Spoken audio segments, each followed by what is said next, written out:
Hello guys, good morning, good afternoon, good evening.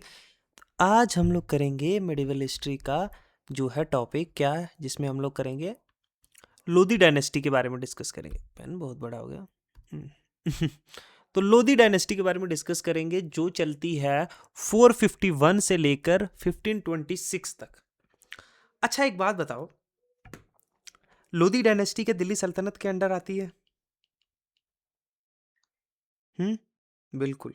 Lodhi dynasty भी जो है, जो दिल्ली सल्तनत थी, जो जिसकी स्थापना हुई थी कुतुबुद्दीन ऐबक के साथ, कुतुबुद्दीन जो है ऐबक के साथ, वही चलती आ रही है, जिसमें जो है खिलजीज आए और उसके बाद जो है फिर उसमें सैयद डायनेस्टी आई, उसमें जो है वो तुगलक आए और अब जो है लोधी डायनेस्टी। देखो, लोधीज जो थे ना, वो पहले रूलर फैमिली थी दिल्ली सल्तनत की, जो हेडेड की जो अफगान्स, जिनका डिसेंडेंट जो अफगान्स थे। ठीक है, आपको पता है ना, कुतुबुद्दीन ऐबक जो थे ये टर्क्स थे, ये टर्क्स थे, टर्की के। ठीक है, जो महमूद अफ गजनी था जिसने ये इस्टेब्लिश की थी, जो गवर्नर छोड़ के गया था मुल्तान में, उसने आके दिल्ली में जो है दिल्ली सल्तनत का जो है फाउंडेशन रखी, वो टर्क्स थे। अच्छा, खिलजी अलग थे। ठीक है, खिलजी, ये जो थे, ये लोधीज जो थे, ये अफगान्स थे। ठीक है, और जब जब जब सैयद डायनेस्टी रूल कर रही थी ना, ठीक है, सैयद डायनेस्टी इंडिया में रूल कर रही थी, तब ये लोधीज कहाँ रूल कर रहे थे? ये सिंध में थे। ठीक है, सॉरी, सिरहिंद, सिरहिंद में थे। ठीक है, समझ गए? अब जो है इनका फाउंडर कौन था? इनका फाउंडर था बहलोल लोधी। बहलोल लोधी था ना, जो 1451 से चलता है, कुछ नोबल्स की हेल्प से जो है चार्ज लेता है आर्मी का, और फिर सुल्तान बन जाता है। ठीक है, वो भाग के जो है बदायूं चला जाता है, जो सैयद डायनेस्टी का लास्ट रूलर था, उसका नाम क्या था? अलाउद्दीन आलम शाह, है ना? वो कंटिन्यू नहीं कर सकता सल्तनत, तो भाग जाता है। ठीक है, आगे चलते हैं, डिस्कस करते हैं। अब बहलोल लोधी जो है, वो 1451 में जो है दिल्ली की गद्दी पे बैठता है, कुछ की हेल्प से, नोबल्स की हेल्प से। अब बहलोल लोधी जो है, वो चार्ज लेता है पहले आर्मी का, और फिर बन जाता है सुल्तान। यहाँ से फाउंडेशन ले होती है लोधी डायनेस्टी की। तो सुल्तान बहलोल लोधी जो है, वो एक बड़ा केपेबल जर्नल था, और वो वेल अवेयर था इस फैक्ट का कि दैट एस्टेब्लिश करने के लिए अपना कंट्रोल जो है सल्तनत पे, जो दिल्ली सल्तनत की गद्दी है, उसको हेल्प लेनी पड़ेगी अफगान नोबल्स की, तभी वो बैठ सकता है। और अफगान नोबल चाहते भी थे, they wanted the sultan to treat them, क्योंकि अफगान्स, अब टर्क्स हमेशा से इनको जो है इन्फीरियर ट्रीट करते थे। अब वो चाहता था कि अफगान्स ये भी चाहते थे कि उन्हें इक्वल पार्टनर जो है ट्रीट किया जाए, rather than an absolute monarch. समझो, खलजीज के बाद ये चला आया, इल्तुतमिश और बैबलन ने भी यही कर दिया था। बैबलन ने खासकर कि जो मोनार्क है, जो गद्दी पे बैठा हुआ है, जो तख्त पे बैठा हुआ है, वो एब्सोल्यूट था। सजदे करने पड़ते थे, झुक के बात करनी पड़ती थी, ये सारी चीज़ें थी, और नोबल्स को इक्वली ट्रीट नहीं किया जाता था। अफगान नोबल चाहते थे कि they should be equally treated rather than कोई एब्सोल्यूट मोनार्क हो। अच्छा, टू पैलेसाइड देम, बहलोल ने पब्लिकली डिक्लेयर किया कि he consider himself one of Afghan peers and not the king, कि वो अपने आप को बादशाह नहीं, लेकिन अफगान जो लोग हैं उनका हमसाया, एक साथ साथ साथी हूँ की तरह है।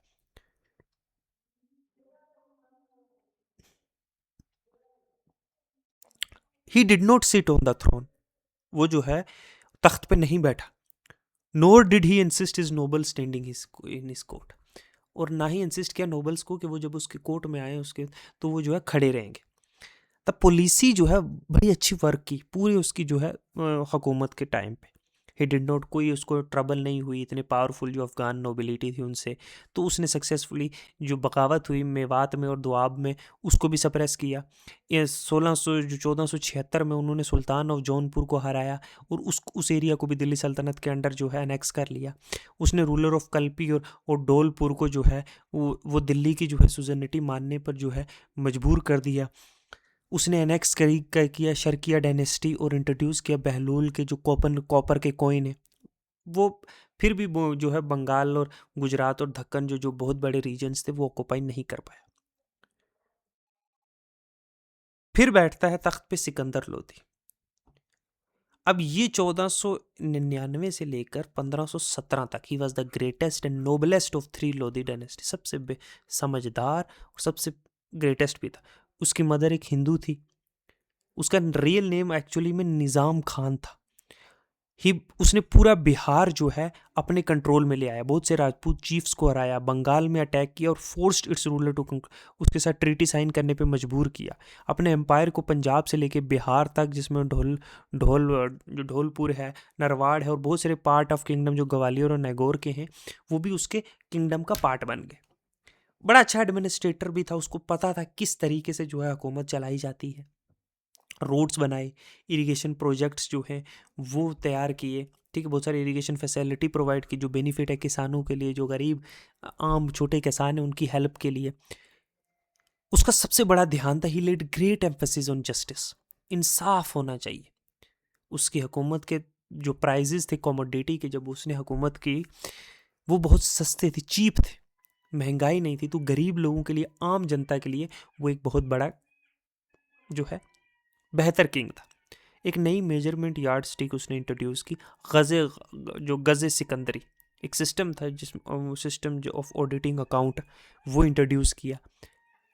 अच्छा, इतनी सारी जो बेहतरीन क्वालिटी, जो ल्यूडेबल, लोग कहते हैं ना ल्यूडेबल क्वालिटीज़, जो तालियां शाबाशी देने की बात थी, ही वॉज ए बिगट। किस तरीके से ये सब अच्छी चीज़ें उसमें थी। उसका जो है शोड लिटल टॉलरेंस एक किंग का टुवर्ड्स जो नॉन मुस्लिम्स थे, जो मुस्लिम नहीं थे, उनके खिलाफ जो है वो बड़ा सख्त व्यवहार था।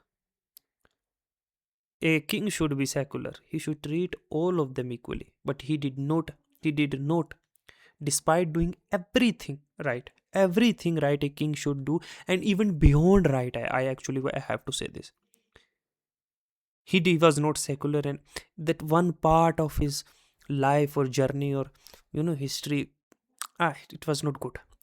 उसने बहुत सारे हिंदू टेम्पल्स को तोड़ा, ठीक है, इम्पोज की बहुत सारी रुकावटें और बहुत सारी रिस्ट्रिक्शंस जो हिंदूज पे उसने री इम्पोज कर दिया जजिया नॉन मुस्लिम्स पे। He believed in superior positions of sultan vis-a-vis the nobles, ठीक है, नोबल्स और सुल्तान की जो है पोजीशन जो सुपीरियर, उसने नोबल से सुल्तान की जो है वो ऊंचा है, वो तो सही भी है। उसने कंपेल किया बहुत सारे नोबल्स को और अमीर्स को कि वो शो करें रिस्पेक्ट सुल्तान को दरबार में और बाहर भी, और उनको बड़े सख्ती से पेश आया उनके साथ। अच्छा, इसने ही जो है आगरा शहर को जो है फाउंडेड आगरा इन 1504। तो अगर कहा जाए किसने आगरा शहर की जो है को बनाया, तो सिकंदर लोदी, और wrote Persian verses under the name of Gulrukhi के नाम पर जो है पर्शियन जो है वर्सेस भी लिखता था। इसको रिप्लेस करता है इब्राहिम लोदी 1517 से लेकर 1526 तक। ये सबसे बड़ा बेटा था सिकंदर लोदी का, who was not an only arrogant, he was not only arrogant but a repressive ruler too. ये सिर्फ जो है इसके अंदर खुददारी या घमंड नहीं था, बल्कि बड़ा ही रिग्रेसिव था। He was defeated by Rana Sanga of Mewar. He openly insulted and humiliated his noble courts and put to death those nobles who revolted against him.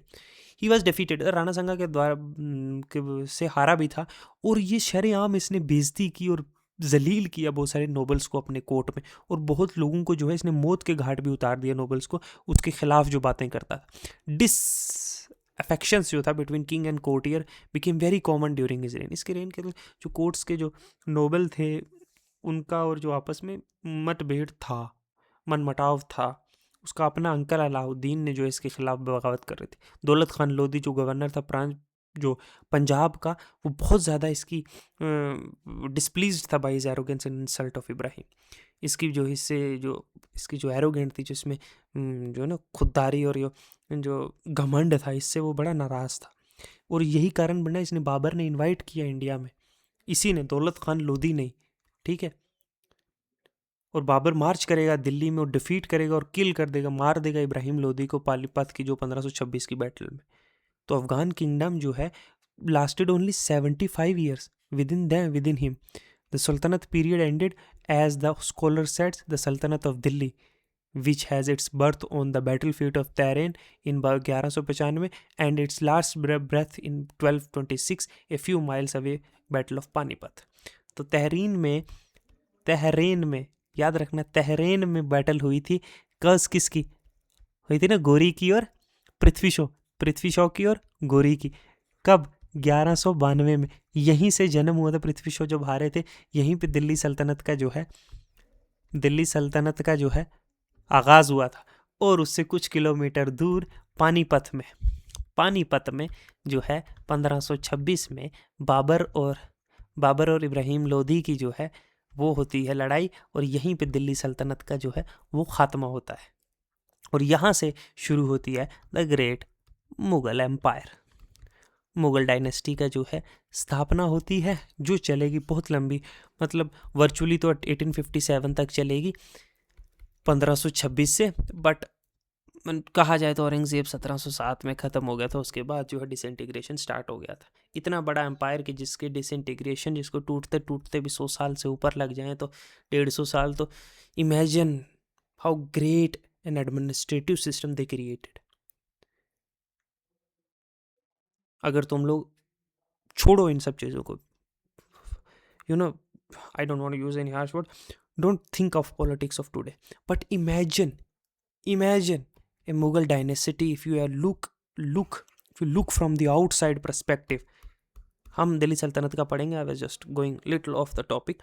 You should go out of the topic when you are reading history. History should be read, it shouldn't just be read, it should be absorbed. A Mughal dynasty which created 1526 में, and one after another, the administrative system they created, especially by Akbar and his predecessors or successors, all of them. When in last जो था, the most powerful king, जो king was Aurangzeb. He died in 1707. After 1707, 1857, it took them around 150 years for British and all other parties, to conquer all of that. तो disintegration को 150 साल लग गए। सोचो कितनी powerful, what kind of administrative system they have created. Administrative system से याद आया, सिकंदर लोदी की वफात हो चुकी है। अब पढ़ते हैं हम लोग दिल्ली सल्तनत को। हमने जो है पॉलिटिकल तो देख लिया स्ट्रक्चर। दिल्ली सल्तनत का एडमिनिस्ट्रेटिव सिस्टम के सबसे ऊपर कौन था? सुल्तान। सुल्तान क्यों? क्योंकि देखो, गोरी जो था वो एक टर्क रूलर था, और सुल्तान का टाइटल जो है वो टर्क्स जो है वो लेते थे। टर्की में भी जो ओटोमन एम्पायर था, उसका भी जो है ओटोमन एम्पायर के जो किंग्स थे वो जो है सुल्तान का टाइटल लेते थे। गोरी सुल्तान था, तो गोरी का स्लेव कौन था? कुतुबुद्दीन ऐबक था। इसने कॉन्कर किया दिल्ली, ठीक है। तो इसने भी अपने आप को सुल्तान का टाइटल दिया। तो सुल्तान जो था वो क्या था? सेंट्रल पिलर था। दिल्ली जो है, दिल्ली सल्तनत जो थी, दिल्ली सल्तनत, ये एक इस्लामिक स्टेट थी, याद रखना, इस्लामिक स्टेट थी, ठीक है, ये बात याद रखना। और ये अपने आप को रिप्रेजेंटेटिव मानते थे खलीफा का, ठीक है, जो थे रिप्रेजेंटेटिव ऑफ खलीफा। एक ये बात याद रखना, रिप्रेजेंटेटिव मानते थे किसका? खलीफा का, समझे। और खुतबे में और प्रेयर्स में नाम्स और कोइंस पे, चाहे वो खुतबा हो जो जुमे के दिन पढ़ा जाता था ना, खुतबा हो, प्रेयर्स हो, उनमें जब जुमे की प्रेयर है, या फिर कोइंस पे नाम जो है वो उनका लगाते थे, ठीक है। और वो बेबलन के टाइम पे, ठीक है, जो अपने आप को जो है गॉड का शैडो बोलता था, उसके टाइम में, तुतमश के टाइम, तुगलक्स के टाइम, ये कुछ चला आ रहा है, ठीक है। और वो लेटर्स भी आते थे, तो ये सारी चीज़ें थी। तो मेन जो था वो कौन था? सुल्तान था।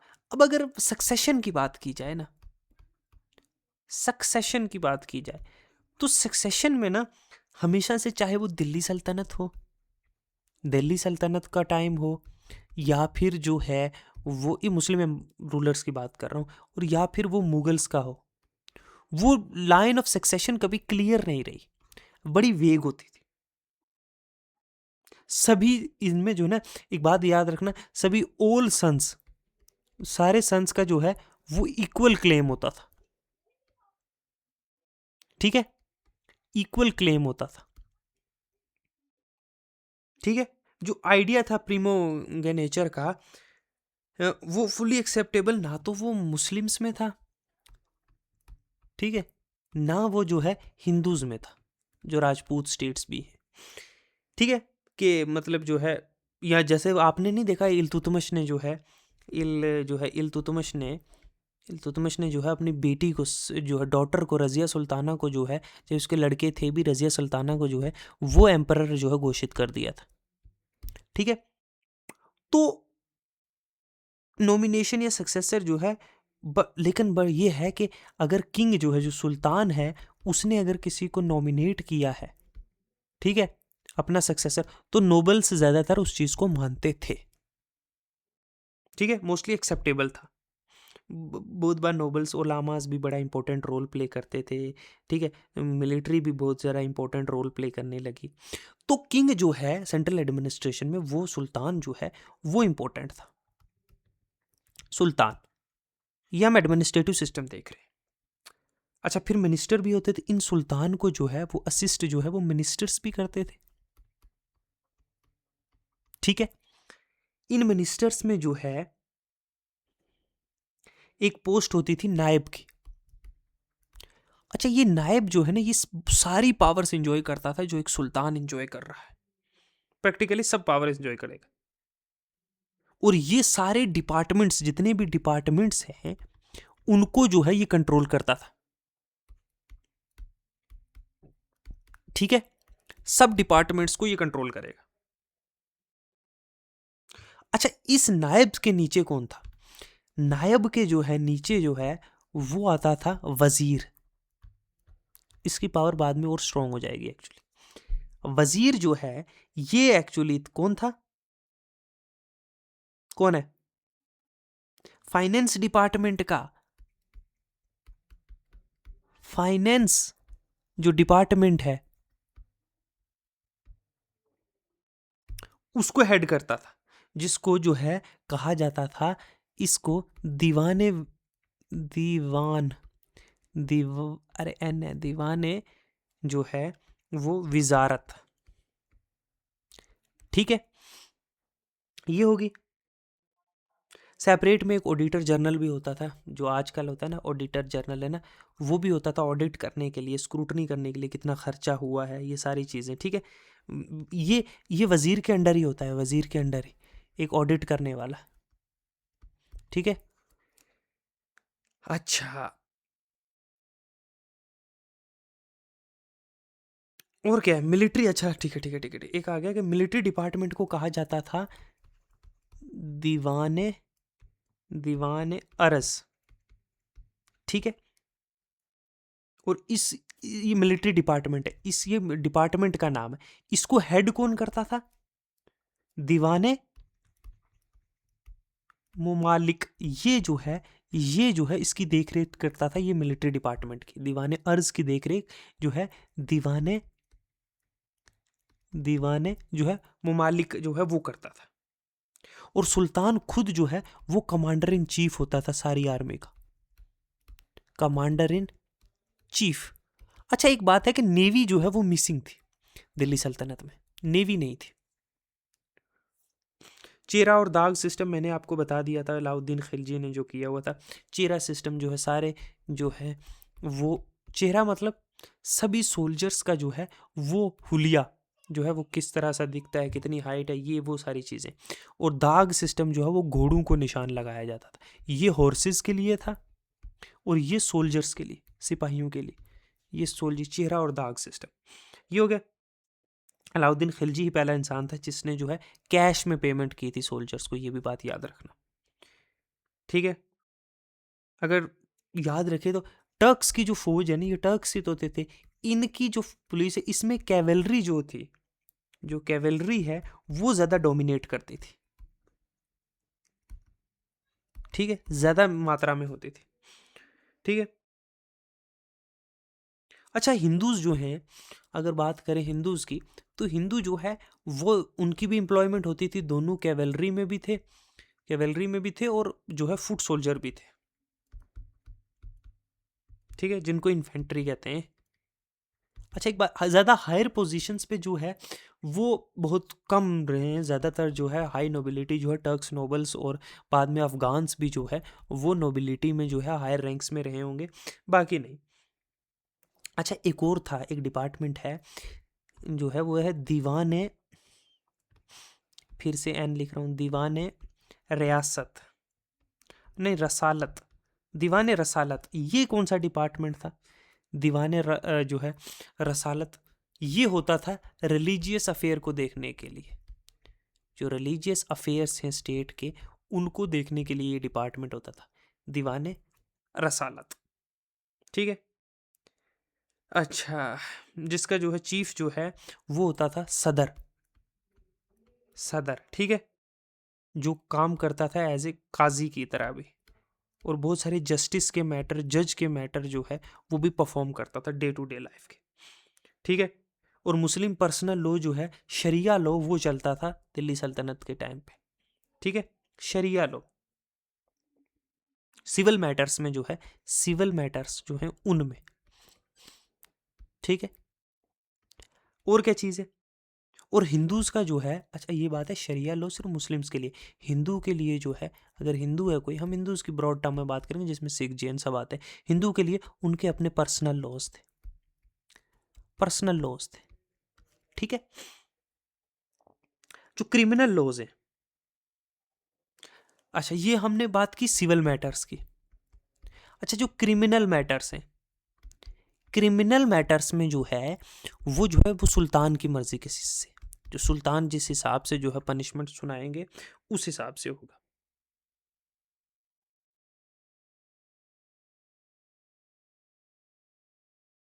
ठीक है। अच्छा ये हो गया सेंट्रल एडमिनिस्ट्रेशन। प्रोविंशियल एडमिनिस्ट्रेशन कैसे होती थी? देखो मैंने आपको बताया था कि जो दिल्ली सल्तनत है वो इक्ताज में डिवाइडेड थी। ठीक है, क्या थी? इक्ताज में डिवाइडेड थी पूरी सल्तनत। ठीक है, ये पूरी सल्तनत है, ये वेरियस इक्ताज में डिवाइडेड है, ये इक्ताज है। ठीक है। इनिशियली ये इक्ताज जो है ये नोबल्स के द्वारा कंट्रोल किए जाते थे। ठीक है, इनकी लॉ एंड ऑर्डर जो है नोबल्स देखा करते थे। और गवर्नर्स जो थे इन इक्ताज के, उनको कहा जाता था मुक्तीज। ठीक है, या फिर वलीज, वलिस। ठीक है, ये कहा जाता था। ये कौन थे? गवर्नर्स इन इक्ताज के, मतलब प्रोविंसेस जिनको कहते हैं इंग्लिश में। लॉ एंड ऑर्डर मेंटेन करना है, रेवेन्यू कलेक्ट करना है, ये सारी चीज़ें। ठीक है। अच्छा ये प्रोविंसेस को जो है ना, ये इक्ताज जो है, इनको फर्दर डिवाइड किया गया था किस में? शिक्स में। ठीक है। और ये इनको जो है शिकदार्स होते थे इनके, जैसे आई डिस्ट्रिक्ट्स होती है ना, स्टेट है, उन्होंने शिकदार्स ये जो है रूल करेंगे। ये शिकदार्स आज जो है डिस्ट्रिक्ट कलेक्टर्स हैं, डीएम्स हैं। ठीक है। ठीक है, ये जो है गवर्नर जो आज भी स्टेट का गवर्नर होता है, ये इक्ताज जो है ये प्रोविंस मान लो, और ये शिक जो है इसको आज का डिस्ट्रिक्ट मान लो, इस तरीके से। अच्छा इस शिकताज के नीचे इनको फर्दर डिवाइड किया, इन शिकताज को परगनास, परगना, जैसे आज तहसील होती है ना, तो परगना, इनमें जो है, इन परगनाज में जो है वो 10-15 विलेजेस होंगे। ठीक है, गांव होंगे। ठीक है ना, विलेजेस होंगे, ये विलेजेस हैं, ये विलेजेस हैं, ये विलेजेस हैं, ये विलेजेस हैं, ये विलेजेस हैं, तो ये हैं। अच्छा ये परगनाज 5-10 मिला के परगनाज जो है ये बनते हैं शिकताज। 5-10 शिकताज मिला के बनते हैं क्या? शिक्स, सॉरी शिक्स मिला के बनता है इकताज, इस तरह से। तो विलेज जो है सबसे बेसिक यूनिट थी, और विलेज का हेड कौन था? उसको कहते थे जो है मुकद्दम, मुकद्दम। ये हम दिल्ली सल्तनत का जो है एडमिनिस्ट्रेटिव सिस्टम पढ़ रहे हैं। या फिर मुकद्दम हेड करता था, या फिर होता था चौधरी। ठीक है। और विलेज का अकाउंटेंट कौन होता था? पटवारी, जो आज है। ठीक है, जो रेवेन्यू सिस्टम देखता था ये सारी चीजें। तो किस तरीके से सिस्टम डिवाइड हुआ यहां बताता हूं। सबसे ऊपर आ गया इकताज। ठीक है, जो क्या था? प्रोविंस। ठीक है, उसके नीचे कौन आया? उसके नीचे आया शिक्स। ठीक है, जो हो गई डिस्ट्रिक्ट। ठीक है, उसके नीचे क्या है? उसके नीचे है परगाना। जो क्या होगी, सब डिस्ट्रिक्ट मान लो, तहसील जो मान लो, ठीक है, तहसील मान लो जो आज होती है। अच्छा, परगना के नीचे क्या आ गई, विलेज। ठीक है, अब देखते हैं इनको जो है हेड कौन करता था, मुफ्तीज या फिर गवर्नर जिसको हम बोलते हैं। ठीक है, ये रखो। अच्छा, इनको कौन था, शिकदार्स। ठीक है, अच्छा इसमें कौन था, अमिल्स। ठीक है, अमिल इसको हेड करेगा। अच्छा, इसको कौन चलाता था, तो मुकद्दम, मुकद्दम। ठीक है, या फिर चौधरी। तो कितना ब्यूटीफुली एडमिनिस्ट्रेटिव सिस्टम है, किस तरीके से पूरे एम्पायर को डिवाइड किया गया है, इकताज में, फिर शिक्स में, परगना में, विलेजेस में। समझे। तो ये था एडमिनिस्ट्रेटिव सिस्टम पूरे एम्पायर का। अच्छा, इकोनॉमी के बारे में थोड़ी सी डिस्कशन करते हैं। इकोनॉमी दिल्ली सल्तनत की कैसी थी।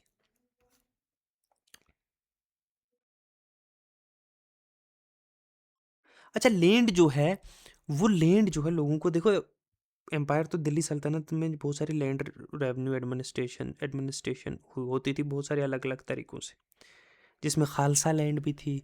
इकताज, तो मैंने इकताज बताया, ये जो है ये सोल्जर्स को मतलब ऑफिशियल्स को दिए जाते थे, है ना, पेमेंट। जो अगर वो सर्विस प्रोवाइड कर रहा है कोई जो है ऑफिशियल, तो उनको इकताज दिए जाएंगे। ठीक है, लैंड।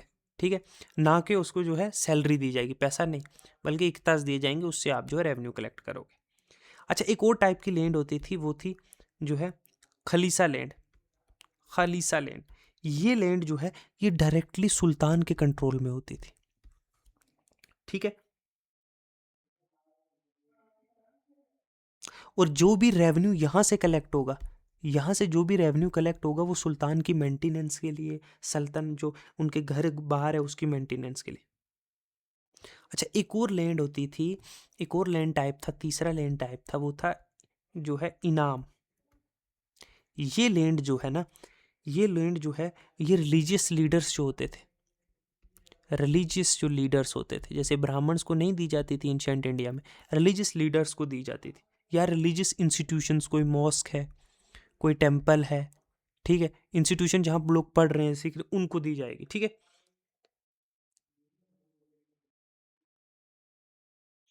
और भी बहुत टाइप की लैंड थी। तो इस तरीके से जो है कलेक्ट किया जाता था, रेवेन्यू कलेक्ट किया जाता था और वो दिया जाता था। कोइनेज सिस्टम में सिल्वर के तनकाज होते थे। ठीक है, एक सिल्वर का तनका जो है वो 8 जिटल्स में डिवाइडेड था। ठीक है, गोल्ड कोइंस भी होते थे जिनको दिनार्स के कहा जाता था। अच्छा, टोकन करेंसी भी इशू की अलाउद्दीन खिलजी ने। ठीक है, ये वेरियस टाइप की चीज़ें थी। सोशल सिस्टम की अगर हम बात करें तो कास्ट सिस्टम जो है ना, हिंदू कास्ट सिस्टम, जो हिंदू कास्ट सिस्टम है, उसमें इस दौर में जो है ज़्यादा चेंजेस नहीं आए, कोई ज़्यादा चेंजेस नहीं आए दिल्ली सल्तनत की पीरियड के टाइम में। जो स्ट्रक्चर था इसमें बहुत कम चेंजेस आए। अच्छा, जो वुमेन की पोजीशन थी, पोजीशन ऑफ जो वुमेन है, उसमें भी कोई ज़्यादा चेंज नहीं आया। जो सती प्रैक्टिस थी वो अभी भी प्रेवलेंट है, कंटिन्यूसली चल रही है। ठीक है, अच्छा, टर्क्स के साथ एक चीज़ आई, टक्स के साथ जो चीज़ आई वो पर्दा सिस्टम की, पर्दा सिस्टम, वो जो है वो इंट्रोड्यूस हुआ इंडिया में। ठीक है, और ये बहुत ज़्यादा वाइड स्प्रेड हो गया, बहुत फैला। ठीक है, और मुस्लिम, अगर हिंदू सोसाइटी को तो ज़्यादा चेंजेस नहीं आए, वैसे का वैसा ट्रेडिशनल कास्ट सिस्टम, जो ब्राह्मण था वो ऊपर रहा, जो शूद्र था वो नीचे रहा, ये सब कुछ चीज़ रहा। पर्दे का एक चीज़ आई, सती कंटिन्यू रही। अच्छा, मुस्लिम सोसाइटी में चेंजेस आए, जो मुस्लिम सोसाइटी थी उसमें चेंजेस आए। उसमें क्या चेंजेस आए, टर्क्स, जो टर्क्स थे, जो ईरानियन थे, ठीक है, अच्छा, जो अफगान्स थे, ठीक है, और जो इंडियन मुस्लिम्स थे, है ना, तो इन सब का अलग अलग ग्रुपिंग हुई, अलग अलग। ये टर्क्स हैं, ये अफगान्स हैं, ये इंडियन मुस्लिम्स, इंडियन मुस्लिम्स को थोड़ा जो है इन्फीरियर भी माना जाने लगा। ठीक है, जबकि रिलीजन डजंट परमिट दैट। अच्छा, हिंदूज जो है ना, हिंदू नोबल्स को बहुत कम बार जो है हायर पोजीशन दी गई, ज़्यादा नहीं। और इंडियन मुस्लिम्स को भी उतना ही एक्सक्लूड किया गया। पहले टर्क्स को बहुत प्रेफरेंस मिलने लगी, फिर अफगान्स जब रूल करने हैं तो अफगान्स को जो है हायर पोजीशंस पे जो है मिलने लगी नोबिलिटी में, ठीक है। अच्छा, हिंदूज जो है ना, जो हिंदू है उनको जो है, जो हिंदू है उनको लिए एक बड़ा यूनिक सा टर्म यूज हुआ है, वो है जिम्मीज, जिमिस, ठीक है। जिमिस का मतलब है कि प्रोटेक्टेड पीपल, कि ये लोग, इन लोगों को हमने जो है प्रोटेक्ट करके रखा हुआ है, ठीक है। और ये पे करेंगे, इन इस प्रोटेक्शन का जो है ये टैक्स पे करेंगे, वो है जजिया, ठीक है। पहले पहले जजिया जो है ना, ये as a part of land जो है रेवेन्यू होता था ना, उसके जो लैंड टैक्स है उसके साथ जो है लेते थे। बाद में ये टैक्स जो है अलग से होगा। फिरोज शाह जो है ना, फिरोज जो तुगलक है, याद रखना, फिरोज जो है तुगलक, इसने जो है ये लैंड जो रेवेन्यू है उससे जो है जो सेपरेट कर दिया, लैंड टैक्स से जो है अलग कर दिया जजिया को। अब जजिया जो है वो अलग से कलेक्ट किया जाएगा और लैंड रेवेन्यू जो है वो अलग से कलेक्ट किया जाएगा, ठीक है।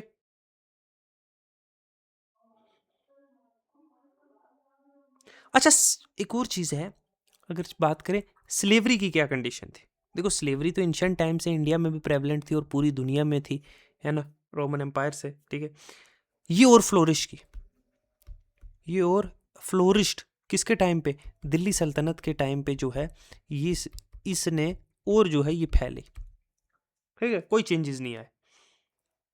स्लेव मार्केट होती थी, ठीक है, जिसमें औरत और मर्द जो है अलग अलग कामों के लिए जो है, घर के कामों से लेके स्किल प्रोफेशन काम है उनके लिए जो है उन्हें ख़रीदा जाता था। और ये भी कहा जाता है कि फ़िरोज़ शाह के टाइम पे, फ़िरोज़ शाह के टाइम पे जो है उसके पास जो है 1,80,000 से लेकर जो है 2 लाख तक जो है स्लेव्स उसके पास थे, जिसने उसने डिफरेंट डिफरेंट प्रोफेशनल कामों में जो है, डिफरेंट डिफरेंट कामों में, हाउस होल्ड से लेकर जो है सब कामों में जो है वो लगाया हुआ था। तो ये सोशल लाइफ थी। अगर हम आर्ट एंड आर्किटेक्चर देखें, आर्ट एंड आर्किटेक्चर तो वो हम नहीं देखेंगे, ठीक है। आर्किटेक्चर को जो है हम लोग डिस्कस करेंगे जब हम आर्किटेक्चर पढ़ेंगे। उसमें हम अराबिक स्क्रिप्ट का इंट्रोडक्शन हुआ इस पीरियड में, कैसे हिंदू टेम्पल्स को मॉस्क में कन्वर्ट किया गया। फॉर इंस्टेंस जो क्वायतुल इस्लाम मॉस्क थी, कुतुब मीनार के पास है, विष्णु टेम्पल के बारे में, आला जो अलाई दरवाज़ा है, कुतुब मीनार है, क्वायतुल इस्लाम है, म्यूज़िक का क्या हुआ। अच्छा, तबरेज़ें जैसे लिटरेचर में लिखी गई किताबें हैं, जैसे हंस निज़ामी, मिज़ाजुस सिराज बरहानी के द्वारा लिखी गई मिज़ाजुल सिराज, जो लिखी किसके द्वारा लिखी थी, तबाकत निसारी लिखी थी ना, मिज़ा जो मिन मिनहाजुस सिराज ने, ठीक है, ग्रेट हिस्टोरियन था। अच्छा, अमीर खुसरो के बारे में पढ़ेंगे जो पर्शियन राइटर था इस पीरियड का, ठीक है। तो बहुत सारे लोगों के बारे में पढ़ेंगे, ठीक है। अच्छा, बहुत सारे नए कंसेप्ट जो इस पीरियड में आए, ठीक है, वो सब चीज़ें डिस्कस करेंगे जब हम लोग क्वेश्चन करेंगे, ठीक है। तो ये सारी डिस्कशन जो आर्ट एंड कल्चर की करेंगे, इतना रखते हैं। नेक्स्ट जो है हम चलेंगे सीधा, हम पहुंच जाएंगे 1526 में। कहाँ पे हम जाएंगे, हम चलेंगे पानीपत में। पानीपत में किस किस का, सिकंदर लोधी, लोधी, और हम चलेंगे, बाबर की अब एंट्री हो चुकी है इंडिया में। बाबर अफगान से जो है मार पिटाई होकर पहुंच चुका है 1526 में इंडिया में। यहाँ से हम डिटेल में डिस्कस करेंगे कल बाबर और हुमायूं को। नहीं, अभी हम लोग ये डिस्कस नहीं करेंगे, अभी हम 1526 तक पहुंच के स्टॉप कर देंगे। अभी हम चलेंगे विजयनगरा एम्पायर पे, विजयनगरा एम्पायर पे चलेंगे, ठीक है। वहाँ पे हम लोग डिस्वर करेंगे हरिहरा और बुक्का को, ठीक है। हम लोग थोड़ा पढ़ेंगे प्रोविंशियल एम्पायर्स में जो है क्या हो रहा है, ठीक है, जिसमें हम लोग जो है दक्कन और विजयनगरा एम्पायर देखेंगे, बहमानी किंगडम देखेंगे, दो जो बड़ी थी, संगम डायनेस्टी, हरिहरा और बुक्का को पढ़ेंगे। फिर हम लोग चलेंगे जो है एडमिनिस्ट्रेटिव सिस्टम देखेंगे जो है कि विजयनगरा का कैसा है। उसके बाद जो है हम लोग चलेंगे फिर बहमानी सल्तनत पे चलेंगे, दो वो पढ़ेंगे। फिर थोड़ा गुजरात में वाड़ मालवा रीजन को देखेंगे और छोटे छोटे चीज़ें जो ओरिजिनल किंगडम्स हैं इस पीरियड की। तो नेक्स्ट हमारा टॉपिक रहेगा रीजनल किंगडम्स का। रीजनल जो है वो किंगडम्स जो है, रीजनल किंगडम्स देखेंगे। उसमें हम लोग जो है मेवाड़ देखेंगे, अच्छा मारवाड़ देखेंगे, अच्छा हम लोग दक्कन देखेंगे, ठीक है, ठीक है, विजयनगर देखेंगे, संगम डायनेस्टी जिसको बोलते हैं, ठीक है। अच्छा नॉर्थ इंडिया में हम कश्मीर देखेंगे, फिर से चलेंगे कश्मीर में जो मेडिवल हिस्ट्री में देखा था। फिर रजत रंगनी की हिस्ट्री थोड़ी सी देखेंगे, ठीक है। मिड 20th सेंचुरी में जो उसने कल्हानी ने लिखी थी रजत रंगनी, ओके। फ़र्क इतना होगा कि कश्मीर में जो पहले हिंदू रूलर्स थे सारे हमने एंशिएंट हिस्ट्री में पढ़े थे, अब हम पढ़ेंगे मुस्लिम रूलर्स। इस तरीके से हम लोग डिस्कशन अपनी चलाए। तो 2 दिन या 3 दिन लग सकते हैं, 3 लेक्चर्स जो है। अब घुसेंगे हम लोग थोड़ा सा रीजनल किंगडम्स। रीजनल किंगडम्स जो है सारी देखेंगे, उड़ीसा से लेकर गुजरात से लेकर दक्कन का एरिया, कश्मीर का, दिल्ली सल्तनत में तो यहाँ तो दिल्ली के आसपास छोड़कर, ठीक है। और फिर हम जो है डिस्कस करेंगे 1526 से लेकर 1857 तक चलेंगे मुगल डायनेस्टी, तो वो लंबा चलेगा। तो बात की चलो, अगर 3 लेक्चर्स हम करेंगे रीजनल किंगडम्स के, 6 लेक्चर्स मान के चल लो मुगल्स के, तो अभी भी 9 लेक्चर्स जो हैं वो हम करेंगे। उसके बाद जो है वी विल ख़त्म करेंगे हम मेडिवल हिस्ट्री को भी, और फिर हम जो है इसके बाद मॉडर्न हिस्ट्री पे। तो हमारा क्या चल रहा है, हमने प्री हिस्ट्री से शुरू किया था, जो इंशेंट इंडिया है, इंशेंट इंडिया से शुरू किया था। इंशेंट हिस्ट्री जो है शुरू की थी हमने प्री जो है हिस्ट्री से, ठीक है। फिर हम लोग जो है आए जो है मेडिवल में, ठीक है। और अब हम कहाँ चलेंगे, अब हम जो है मॉडर्न की तरफ। तो पूरा एक सर्कल जो है वो कंप्लीट होगा हिस्ट्री का इस तरीके से, और फिर हम जो है नेक्स्ट टॉपिक देखेंगे, ठीक है। बड़ी डिटेल में करेंगे हम प्रोविंशियल किंगडम्स को। तो इस तरीके से हिस्ट्री ख़त्म हो जाएगी। आई विल ट्राई कि जनवरी में हिस्ट्री को ख़त्म किया जाए, कोशिश करूँगा, होगा नहीं, मतलब मेडिवल हिस्ट्री ऑलमोस्ट ख़त्म होगी, तो मॉडर्न करेंगे आराम आराम से फरवरी में। और साथ साथ में और टॉपिक्स तो मैं ऐड कर ही रहा हूँ, मैं आर्ट एंड साथ में आर्टिकल्स कर रहे हैं हम लोग, वो वीडियोस देखो आप, पर वीडियो हम पर आर्टिकल डिस्कस कर रहे हैं, उससे जो है ज़्यादा जो है हम लोग समझ पाएंगे चीज़ों को। एक पर्टिकुलर एक आर्टिकल खोला, उसको पढ़ा, उसको देखा उसमें क्या है, इस तरीके से। आई थिंक हमने 21 आर्टिकल्स कर दिए, 22 कर लिए। तो इस वजह से 1-2 आर्टिकल्स मैं डेली के पोस्ट करता रहूँगा, वो भी साथ साथ में मेडिवल हिस्ट्री करो। 395-400 आर्टिकल्स आप जब करोगे ना, तो आपको पॉलिटी वैसे ही तैयार हो जाएगी आपकी, आपको और कोई पॉलिटी पढ़ने की ज़रूरत भी नहीं पड़ेगी। बाकी देखता हूँ मैं और साथ में क्या कर सकता हूँ। मैं सोच रहा हूँ नेशनल पार्क करते हैं, रिवर्स करेंगे, छोटी छोटी चीज़ें स्पीशीज़ करेंगे, इन्वायरमेंट तो आस्ता आस्ता मैं साथ में एक एक टॉपिक, एक स्टैंडर्ड बुक का तो एक ही टॉपिक हम कर सकते हैं, बाकी चीज़ें देखते रहेंगे, आस्ते आस्ते साथ साथ में करेंगे, ठीक है।